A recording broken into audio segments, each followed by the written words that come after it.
11:15 de la mañana, Martín. Hablamos de economía. Hablamos de economía, no voy a ser original, voy a retomar algunas cuestiones que venimos charlando de lo que se aprobó ayer, pero voy a agregarle un par de cuestiones más que me parece que valen la pena incorporar. La primera, hace no muchos días, ¿sí? De hecho pasó, ahora una semana, 10 días, cuando estuvo Milei en el acto de la sociedad rural, anunció la baja de retenciones, ¿sí? La baja de retenciones significa básicamente que el gobierno decide dejar de cobrar un porcentaje de impuestos que venía cobrando las exportaciones y esto podría leerse como un problema de financiamiento, ¿sí? ¿Cómo haces la cuenta para ver si te da superávit o déficit? Bueno, ¿cuánto me entre, cuánto gasto? Bueno, vieron que también en redes, ahora sobre todo en Twitter o en X, se puso muy de moda preguntarle a Grok, a la inteligencia artificial. Sí. Lo hacen mucho los libertarios y terminan siendo domados por su propia pregunta, pero también lo hacen quienes critican a este gobierno. Entonces traje voy a decirle hilo de diálogo, digámosle, entre un usuario que se llama Mauro Fernández y Grok sobre el impacto que tiene la decisión del gobierno en materia de retenciones comparándolo con otro tipo de cuestiones, ¿sí? Digamos, ¿de dónde se podría sacar la guita? O dicho de otra manera, ¿qué perdemos de financiar por entregarle al campo ese porcentaje de retenciones? Sí, hoy salió 0 retenciones a la minería, ¿no? 0 retenciones a la minería. Plata había, parece. Parece que plata para entregarle al sector más concentrado extractivista de la Argentina había. Entonces, vayamos por partes, ¿sí? Primero dice, ahí lo tenemos a Mauro Fernández que le pregunta, dice Grok, con la pérdida de recaudación en dólares y porcentaje del PBI por la baja de retenciones anunciada ayer por Milei, decime la equivalencia en 1. ¿Cuánto tiempo podría financiarse el Garrahan con la guita que ya le entregaron al campo?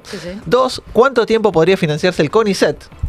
3. ¿Cuánto podrían aumentarse las jubilaciones? ¿Sí? Muy vigente porque, insisto, 10 días después de que Milei anuncia que va a cobrarle menos retenciones al sector más concentrado de la Argentina, estamos discutiendo el financiamiento del Garrahan, de CONICET la crisis y la crisis del sistema jubilatorio.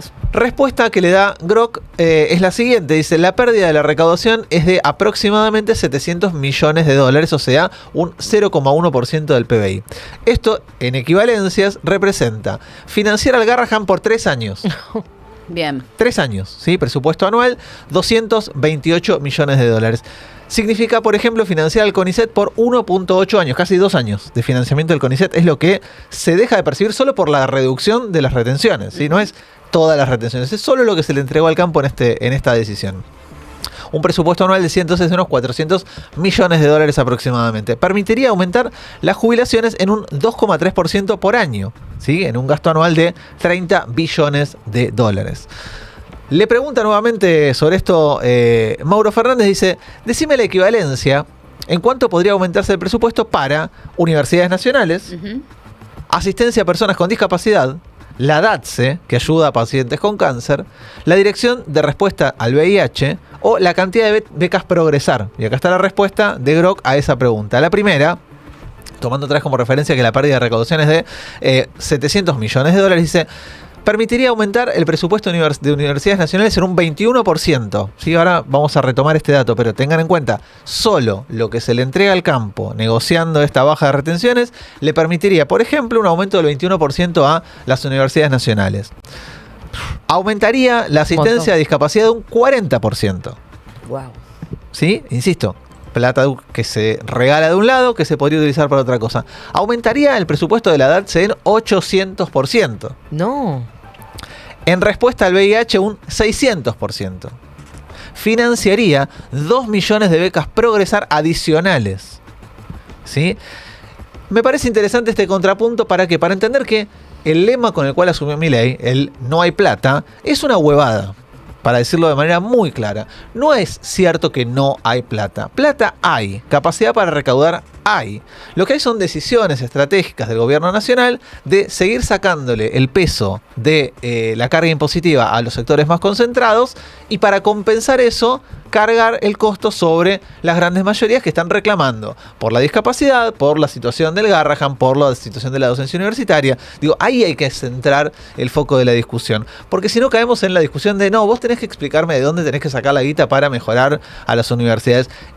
Si bien es cierta esa discusión, hay una discusión previa que es el gobierno decidió bajar la alícuota de bienes personales. El gobierno decidió bajar retención. Ellos, lo que decía ayer Lilia Lemoyne, es lo que el kirchnerismo, la izquierda, pues ya no decía el kirchnerismo, decía la izquierda, ¿viste? Para hacerlo más simple, por las dudas. Claro. Lo que la izquierda quiere y gusta es de gastar la plata que generan los otros. Estos sectores a los que nosotros les estamos perdonando todo esto generan riquezas. El resto no. Entonces, como el resto no genera riquezas, no merece presupuesto. Más allá de todas las falsedades, ¿no?, que están dentro de esa cuestión, de si genera riqueza, de qué tiene que generar riqueza y qué no, para qué sirve un sistema de salud, un sistema universitario, bueno, integración, desarrollo y progreso del país.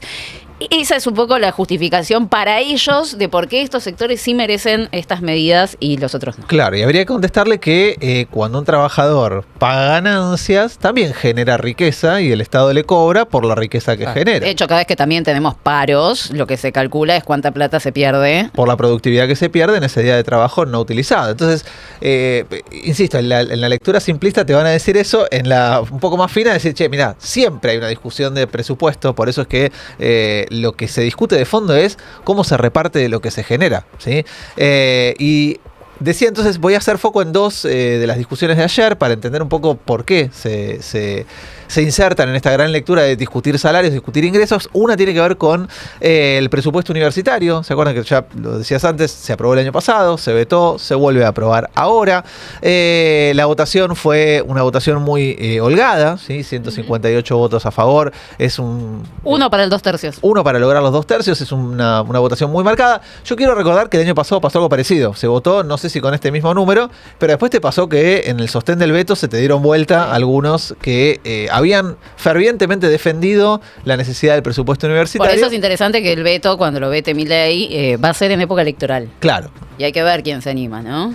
Va a ser una discusión muy interesante. Y el que se anime, el que va a tener que pagar el costo, por supuesto. No va a ser gratis decidir eso en ese momento. Ahora, la clave para entender por qué es importante, en este caso, el presupuesto universitario, es pongamos de relieve, pongamos sobre la mesa la situación de las universidades nacionales.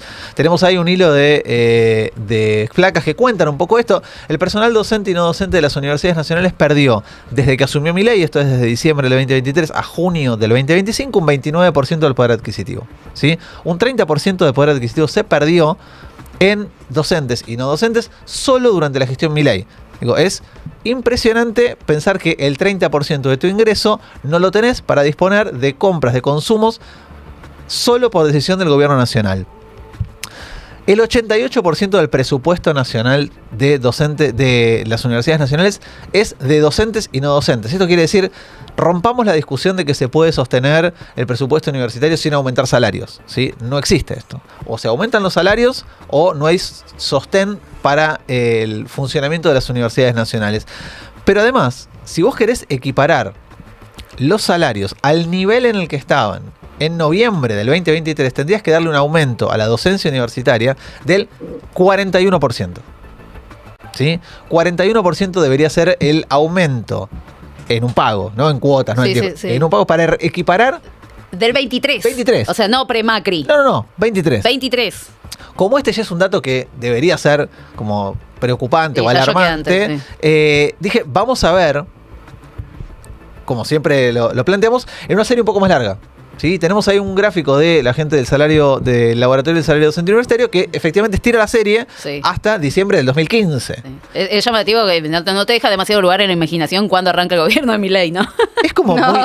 Más allá de que viene deteriorado en el tiempo. A veces los gráficos son confusos, a veces son muy claro. hablan por sí mismos, ¿no? Digo, más allá de la cuestión de los colores, que muestra un primer periodo en el que durante el macrismo hay un descenso de unos 20 También. puntos del poder de compra. Muy fuerte. El salario es muy fuerte, que el gobierno siguiente, el del Frente de Todos, si bien es cierto, no recupera, tampoco hay una pérdida tan significativa. Ahora, la caída del salario docente en el gobierno de Milei es es enorme, es catastrófica. Está más profundo que los muchachos del CONICET en el mar, ahí en Mar del Plata. Es que es comparable con parecido. eso, porque la caída es brutal. De hecho, cuando vos mirás la serie punta a punta desde diciembre de 23 al último dato disponible, que es junio de 2025, la pérdida de poder adquisitivo del salario es del 45%. O sea, el salario docente universitario hoy compra casi la mitad de lo que compraba cuando se fue Cristina del gobierno.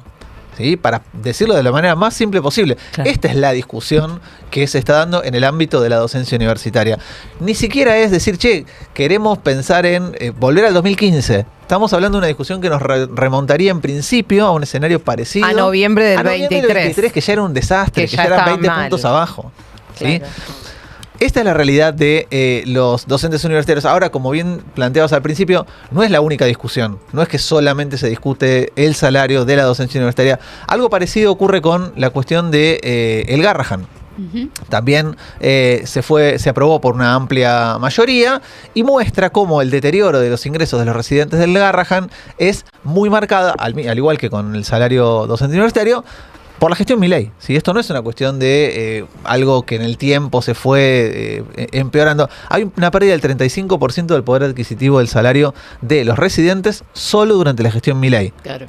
Y entonces, cuando vos a eso le agregás que la decisión del Congreso es apoyar a estos sectores que vienen siendo golpeados, bueno, hay un intento por recomponer lo que ya se perdió, hay un intento por volver un poco atrás con lo que ya se perdió. Tenemos ahí también, pasémoslo rápido si quieren, que es la placa de la votación. También salió muy holgada la votación de los residentes por 2/3 de los votos. Hay algo que yo siempre digo, la discusión salarial que se enmarca a veces en el Estado, pero que también tiene un correlato a nivel del sector privado, muestra que la incidencia de lo que el gobierno nacional dispone afecta, le pega directamente al sector privado. Hasta ahora estamos discutiendo erogaciones de salarios del sector público, de alguna manera, ¿sí? O salarios docentes universitarios, salarios de residentes. Ahora, cuando el gobierno marca el tono de que los salarios tienen que ser el ancla para que la inflación frene, para ajustar los gastos, para limitar la capacidad de consumo de los laburantes, esto tiene un impacto directo sobre los salarios del sector privado. Tenemos ahí dos plaquitas. La primera que compara la situación de paritarias contra inflación de distintos sectores, ¿sí? Distintos gremios que negociaron paritaria en los primeros 6 meses del año. La mayoría, salvo Esmata, que ganó 2%, y bancarios, que salieron empatados contra la inflación en el primer semestre del año, todos los demás han perdido respecto a la inflación, algo que nosotros veníamos adelantando acá hace un buen rato. Sí. Cuando la paritaria cierra por debajo de la inflación todos los meses, se acumula una pérdida de capacidad de compra que, cuando haces el balance del primer semestre del año, te da una pérdida, insisto, en algunos sectores leve, ¿sí? Estacioneros 0,2%, pero de ahí para abajo. Ferroviarios es una catástrofe. Ferroviarios, tremendo. Comercio perdió 3,6%, metalúrgicos 4,1%, UOCRA 4,2%, camioneros 4,6%. Estamos hablando de todos gremios de los picantes, ¿eh? No estamos hablando de gremios chiquititos que no tienen poder de negociación. Esos gremios aceptaron paritarias a la baja durante todo el primer semestre del año. Como decían recién, si seguís yendo hacia abajo en la tabla, te aparece alimentación 4,7%, sanidad 5,7%, empleados del Estado, UPCN, lo dijimos muchas veces, ¿sí? Siempre me acuerdo del día en el que saltó la inflación al 3 y pico % y ese mismo día UPCN había cerrado una paritaria de 3% por 3 meses. O sea, es un buen reflejo del poder de negociación de UPCN. Y trabajadores de edificio, menos 8,2%. Ferroviarios perdieron casi 11 puntos contra la inflación. Santa María, ¿no? Como si esto fuera poco, porque alguien puede decir, bueno, listo, cerró el primer semestre, borrón y cuenta nueva. Ahora empieza. Ahora sí. Agárrate que ahora se viene. Ahora sí. Bueno, el gobierno acaba de homologar la paritaria de comercio hacia adelante, y esto es para la segunda parte del año. En esa paritaria de comercio acordó un aumento de un 1% mensual de julio a diciembre, y esto es cada mes. La paritaria implica un aumento del 1%.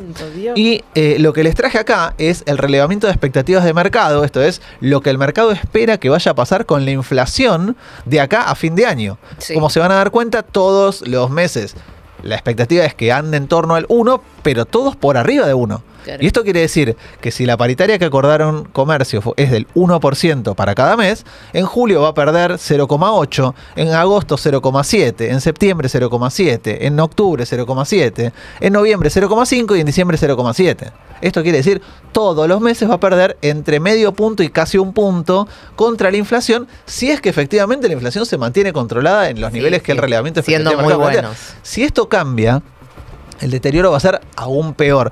Entonces la gran pregunta es si la discusión de fondo no tendría que ser cómo hacer para colectivamente discutir ingresos, de todos los sectores de la sociedad. Esto no es un problema de los jubilados, esto no es un problema de los laburantes del Garrahan, esto no es un problema de los docentes universitarios, esto es un problema de la sociedad argentina que está viéndose golpeada por un gobierno que decidió que el salario tiene que ser el ancla contra la inflación. Si la inflación fuese cero y el costo ya lo hubiésemos pagado, uno podría decir, bueno, ¿sabes qué?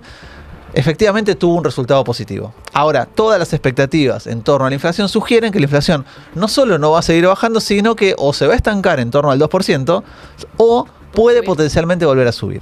Así que el escenario hacia adelante sigue siendo preocupante. Creo que es la discusión que no solo en campaña, sino que como sociedad tenemos que darnos cómo hacemos para recomponer ingresos, más allá de Milei, más allá de la política de Caputo, cómo se hace para volver a tener un nivel de ingresos que nos permita vivir un poquito mejor, no tener 10 laburos para poder llegar a fin de mes, no tener que estar haciendo una serie de ecuaciones matemáticas constantes para ver si el ingreso te alcanza para cubrir 15 o 20 días del mes.